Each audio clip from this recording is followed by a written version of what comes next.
Welcome to the podcast, Dreamy Cappuccino, where stories, musings, and memoirs fill your cup with inspiration. Get your headphones on, find your favorite chair, and close your eyes. It's time to hit the reset button, and for this hot, foamy cloud of caffeine to take you away on a journey into your imagination. It's time to wake up and go to dreamland. 5 apples, 10 pieces of lump sugar, cranberry jelly and a cola. We lived in a beautiful house with a garden that had a plum tree. This was before my parents got divorced. I loved the house and the garden and the plum tree. My dad used to bake each year a plum cake from the plums the plum tree gifted us with. He made the best plum cake ever. Seriously.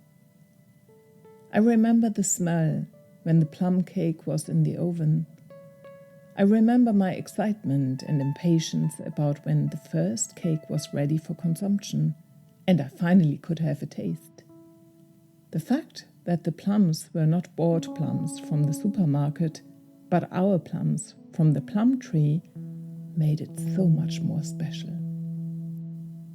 My grandparents, that was my dad's parents, also had a wonderful garden, and they had a very old, beautiful apple tree in it.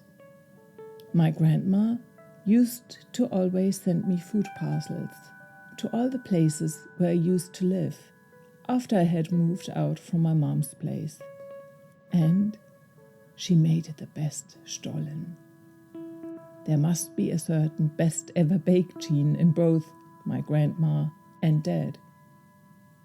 Around this time of the year, she'd send me one of her famous stollen. She used to send all sorts of things. I remember opening one of her parcels, expecting her great stollen, only to find the following ingredients instead: 5 apples, 10 lumps of sugar, cranberry jelly, and a cola. I was perplexed. What the heck was that all about? Where was my stollen? On the bottom, I found a handwritten note with exact instructions for how to make baked apples. The apples were, of course, not just any apples, but from my grandparents' apple tree. At that time, I was studying in Hildesheim and sharing a flat with 4 other people, which explains why there were 5 apples. You can't imagine how much my flatmates loved my grandma from that moment on.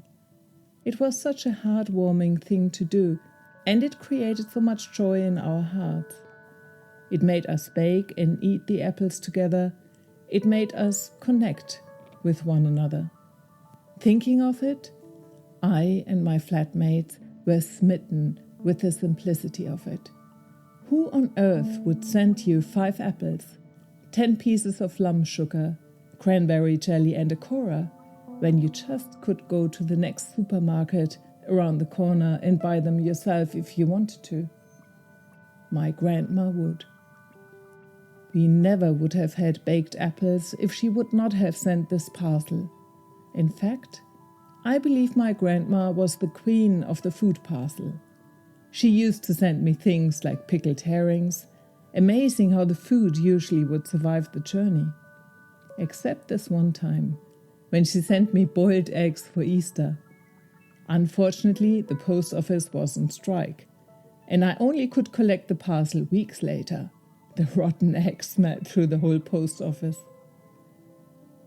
How much would I give for another of my grandma's food parcels? A parcel with 5 apples, 5 pieces of lump sugar, cranberry jelly, and a cola.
Thank you for listening to this episode of Dreamy Cappuccino.